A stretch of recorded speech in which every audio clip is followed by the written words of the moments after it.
Welcome to today's episode of the Declutter Hub podcast, your channel for super easy, no-nonsense advice on how to declutter and organise your home.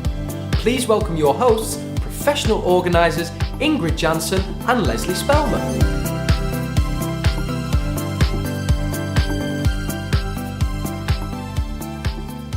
Hello and welcome listeners to episode 28 of the Declutter Hub podcast. I'm Ingrid. And I'm Lesley. If you have clutter and want to sort it out, this is the show for you. In today's episode, Lesley and I are talking about taking back control of your understairs cupboard. Now, an understairs cupboard is like a tardis. It's absolutely incredible what fits in there. And once you start taking it all out, don't be surprised, it can be quite chaotic for a while. What do you think, Lesley? The amount of understairs cupboards that I've done, and literally the contents of a tiny cupboard can fill a whole lounge floor when you take them all out. So it is probably one of the most chaotic things to do because it's all kind of contained, isn't it? And then you take it all out and it's kind of this crazy amount of stuff that's stacked up and thrown in. And so, but they are quite critical, aren't they, to getting the home organised and keeping things moving. So it's important to make it work right for you. But I think for a lot of people, it's just become this kind of cupboard of doom, hasn't it, really, where everything just gets kind of chucked in. Yeah. And so we're going to talk today, aren't we, about some of the things that we can do to try and make your understairs cupboard. And we talk about understairs cupboards, but a lot of people have got some kind of cupboard. Often it's understairs. And I think the understairs bit is the thing that makes it awkward because the shape is a little bit awkward. Mm-hmm. But it might be that you're in a flat, you've not got any stairs, and it might just be that hallway cupboard. But to be fair, a hallway cupboard is nicer than an understairs cupboard, if I'm honest. Yeah. But it's just that kind of catch-all cupboard that's in a central area in your home that we're talking about today. Yeah. So, the stuff I found. So what kind of stuff do we find? it's... I actually really like doing understairs cupboards because you never know what you find, what's in there. I know, so some stuff's been there for years, hasn't it? I tell you one thing before we get into all the nitty gritty. I think I actually found foil of Lakeland from, it must have been the 70s. It was like in this beautiful box. It was super sturdy. It was like awesome. And it was still in brilliant condition. The box was very dusty because nobody had touched that understairs cupboard for about 25 years, but the foil itself was still going. I know, well. Well, the kind of things that you find, and again, it's going to be very different depending on what kind of family you are, isn't it? But, things like sports equipment and swimming stuff is in there. Coats, shoes. Umbrellas. Yeah, hats, scarves and gloves for the winter. Yep. Cleaning products, hoovers, brushes. Mop bucket. Yep. Tools quite often are in there. Yeah, light bulbs and batteries and keys and kind of things to fix stuff. Bags for life, being breeding. So we have that's my little thing in it, bags for life. I'm like, how many bags for life does one person need? So, bags for life. And then, often people will put memorabilia in there as well. You might find photographs in there. There's all kinds of things that go in there. Suitcases. Yep. Cat food. Holdalls. I've actually recently found a garden grass kind of to get the weeds out. One of those whizzy things, a plant growing stuff. Well, you might have, if you've not got a shed outside and you're in a small property, you might have garden tools in there. Is it any wonder that the understairs cupboard's a little bit out of control with all the things that we've just mentioned? And suitcases, stuff for the charity shop. The list is endless, right? With random. Everything. So it's okay. So with whatever you find in your understairs cupboard, don't worry. I think we've all seen it and been there. So what are the general problems with understairs cupboards? First things first, there's always too much stuff in them. Yeah. So we have to try and get that down to a minimum. And so we have to be quite ruthless. And I think a lot of people believe that if it's in the understairs cupboard, it's in a good place and you're going to be able to get to it really easily and so on. But if there's too much stuff in there, that's not going to happen. So sometimes we may need to distribute things around the rest of the house if we can, to create a little bit more order in there with a little bit less stuff in there. Because a lot of the stuff that's in there, to be fair, we need, Yeah. So we're not really probably going to be chucking a lot of it away. Some of it will be able to go, of course. But for the most part, if there's anywhere else in the house that it can go, that's always a good thing. But I think too much stuff in an understairs cupboard is 90% of the problem, if I'm honest. Yeah. Not having it accessible, not having everything labeled. I think that's also part of the problem with understairs cupboards as well. I think, because I think, we talk a lot of times on these podcasts about accessibility and compromise and logic, don't we? it's hard to be that logical with an understairs cupboard because it's not a kitchen, it's a bit of a catch-all cupboard really, isn't it? So it's not, you can't be as logical as you are in a bathroom or a kitchen or a bedroom or whatever. So it just has to be a bit of everything, a bit of a mishmash. So the logic side of it goes out of the window, but compromise is definitely something, and that's what I'm talking about. Maybe actually some of these things, we can't have them right at the heart of the home, and we might need to distribute them elsewhere so that the stuff that's left can be accessible. Yeah. 'Cause accessibility is really key. Yeah. And it's quite simple to do, to be honest, isn't it? Yeah. Also, I think a lot of times there's no light. Yeah. Which makes it very dark and kind of dingy, and you almost dread opening the door because you can't really see what's going on in there. So if you're lucky enough with a light in your understairs cupboard, that's excellent. And if you don't have a light, we can, I think, really advise to, I mean, you've even got these little press-on lights that are on batteries. I mean, maybe that's the solution if you don't want to put electricity there and a light fitting and everything. But I think that would be really helpful to make it visible. You need to have light. I think as soon as a space becomes sort of dark and dingy, that's when you start throwing things in. And as soon as it becomes out of control, then you just throw more stuff in on top, and that is when it becomes completely out of control, doesn't it? Yeah. But yeah, so light's really critical. So yeah, absolutely. You know, if you can get an electrician in to put a light in, perfect. But there are other solutions out there on the market that are cheap and a quick fix, really. Yeah. Another thing I wanted to add here as well is that what I see a lot of times is that there's no proper flooring. So it's just the floorboards. And first of all, it always feels very, very dusty and a bit grimy, and also, you can really hurt yourself if you got the floorboards. You know, before you know it, you got a splinter in your hand as well. So if you are thinking about decluttering your understairs cupboard, also look at the flooring and see if you can find a piece of carpet somewhere that you can put it in, or maybe a piece of lino, or maybe you can get a remnant from your local carpet shop. Actually put something on the floor so it's much easier than to keep it tidy and clean. Yeah, I think it is really, it just jumps back again to what we were talking about, lighting. I think it's a really important part of the home, and you need to treat it in the same way that you would. So, you know I did my dad's flat a couple of weeks ago, and we had the whole flat decorated, and his flat, so it's not an understairs cupboard, but it's kind of one of those big cupboards where you put everything. And my dad said, I don't need to decorate that, it's fine. And I just said, let's just brighten it up a little bit, and it makes it just much more appealing to put stuff away. All we need to do is whitewash it with a bit of brilliant white paint or a bit of magnolia. We're not talking anything major here, but a bit of vinyl and a bit of paint and a light goes a long way to making it just much more desirable to be in there and put things away, and it makes you have a little bit more pride in it as well, and I think that's really important. Yeah, true, absolutely true. Now, of course, the big question is how we're going to sort this out, because it can feel a bit overwhelming. I mean, if you really have a messy understairs cupboard, I mean, like we said before, it is absolutely incredible how much you can pack in there. So we're sounding scared, aren't we? I like it. We're like, oh no, it's an understairs cupboard. But yeah, how are we going to fix it? Well, first things first, everything has to come out. And so you're going to have to create a space somewhere.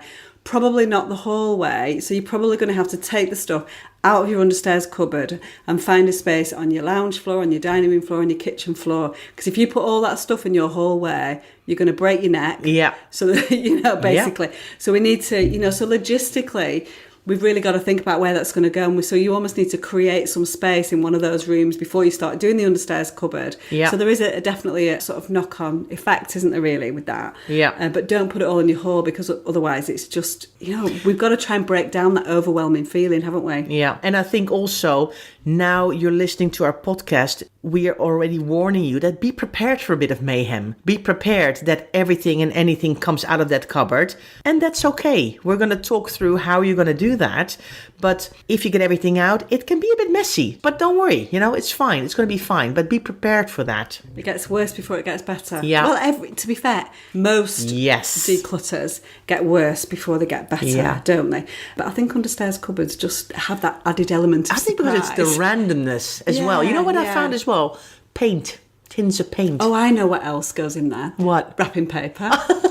Gift bags. Yeah. I mean, we could go on for hours. I know. What we find in there. Yeah, true. I've not got an understairs cupboard.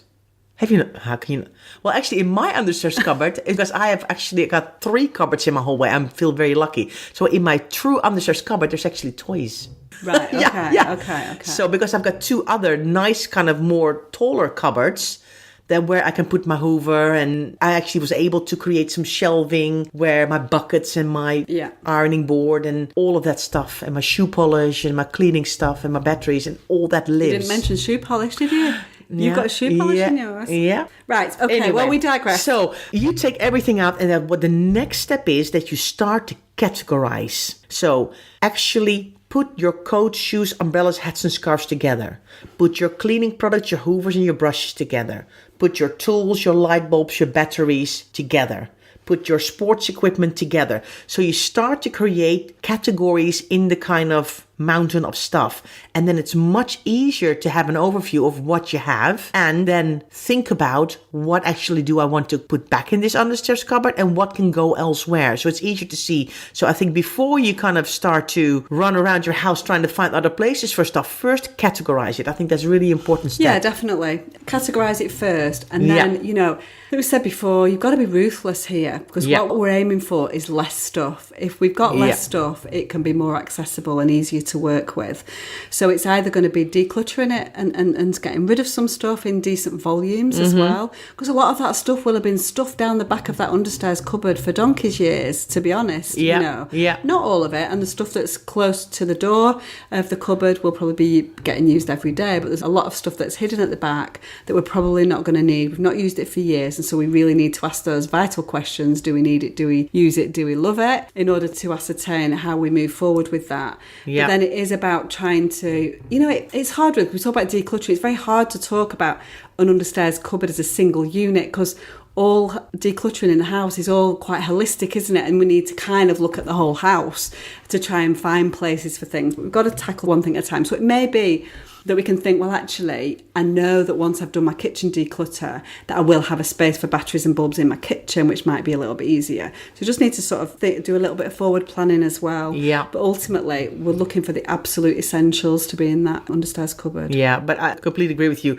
Be ruthless, then see if you can move some things elsewhere. And then, of course, you've got that shell to work with, and then you have to start being creative and think, okay, can I maybe put some shelving in? Can I add some hooks, which maybe is helpful? Can I maybe, if we can't do shelving, can I use stackable boxes that I can label? So I start to use labeling for things. And then you kind of start to move forward into being able to retrieve items. Yeah, I mean, shelving is brilliant. I mean, I love the boxes just because, I don't know how to explain this, but the angles of the understairs cupboard go down, don't they? So towards the bottom end, where at the bottom step then, if you will, you might be able to fit one box, and then the next little row along, you might be able to fit 2 stackable boxes, and the next one you might be able to fit 3. So stackable boxes along the way work really well because you can angle it up as the space increases. Very hard to explain. Do you know what I'm talking about? Yeah. And so do you mean like with that have drawers in them? No, I just use, you know how much I love those collapsible boxes. Yeah. I use them for absolutely everything. I use them in kitchen cupboards. I use them for sorting like with like. I use them in lofts and garages and everywhere. But probably the best place that I use them for, if we can't install shelving, is in understairs cupboards, because of that flexibility of them. Yeah. And so, you know, I'm talking about the ones that are £3, £3.50 that collapse down and go flat. So you can get them from B&Q, you can get them from Tesco's, right, Amazon, wherever. Yeah. You know, they're not expensive. They're not the most durable things in the world, but actually they're only £3.50. So if they break every now and again, we can replace them. Yeah. Obviously, there are more expensive versions that don't break. But I think they're brilliant as a kind of, you know, as a quick, simple, cheap fix to something. Yeah. Yeah? Yeah. And so I think those boxes, and that's where your categorisation then is going to come. If your stuff can go somewhere else, if your tools can go in your garden shed, put them in your garden shed. Yeah. Yeah?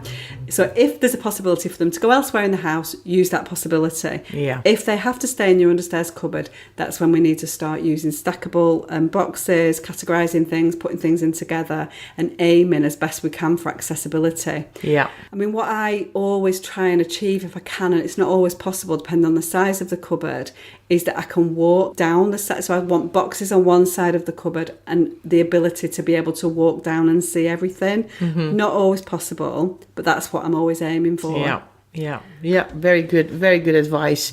And again, like we said before, don't forget, if you can, put a light in to make it all far more visible for you.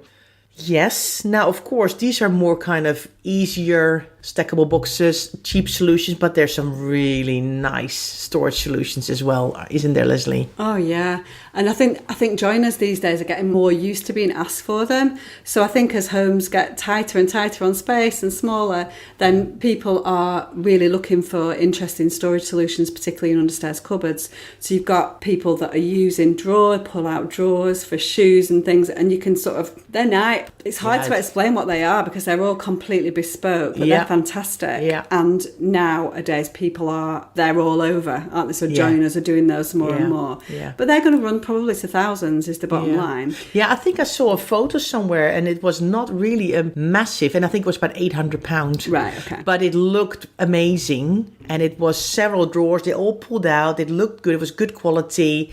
And they had special ones for shoes and special ones for accessories. And it looked really, really slick. Yeah, and that's a nice solution. But I guess here at the Declutter Hub, we're all about keeping it real, aren't we? And we talk about real homes and real budgets, really. And so I think stackable boxes is probably or getting some, MDF shelving in is probably more achievable for most people. The one thing that I did want to say about boxes and accessibility and so on is labels. And so we talked about labelling things. I think it's really important to have quite big labels because it's an awkward space to view. Maybe think about putting labels on different sides of it, so on the top, on the side. Don't just stick to one label because depending on which angle you're looking at it, you might be looking from the top, you might be looking from the side. So don't be scared. And this counts for anywhere where you're doing, where you're stacking boxes up. Sorry, Ingrid was just yawning. I was not. Am I boring you? No, please continue. Listeners, don't listen to a word Lesley is saying. That's not true at all. I was just breathing maybe a bit too loudly or something. I don't know what I did, but she got them all off. You were talking about labels, Lesley. You were talking about labels. Sorry. No, taking me right off track now. Yeah, well, that's your own fault, isn't it? So what I was saying about labels, don't be scared of putting labels on the top of box, on the side, on the short side, on the wide side. I can't take it seriously now, my labels. But anyway, I've said all I need to say about labels. I was just really concentrating on listening to you, Lesley, because as always, you talk complete sense to me. So listeners, are you going to tackle this dreaded understairs cupboard? We'd love to see some before and after pictures of your work in our Facebook group community, and we'd love to support you there as well. So we hope you've enjoyed listening to the podcast about taking back control of your understairs cupboard. And we appreciate you listening to us. And if you'd like more tips and advice, please follow us on social media. We are on Instagram, Twitter and Facebook, and have a lively, supportive Facebook group community where we chat all things clutter, and we'd love to see you there. If you don't want to miss the next weekly episode, subscribe to the Declutter Hub podcast on iTunes, Spotify and Stitcher, and it will pop into your notifications each Friday. See you next time. Thanks for listening. Bye. Thanks for listening to this week's episode of the Declutter Hub podcast. Check out declutterhub.com for more inspiration, and don't forget to tune in next week.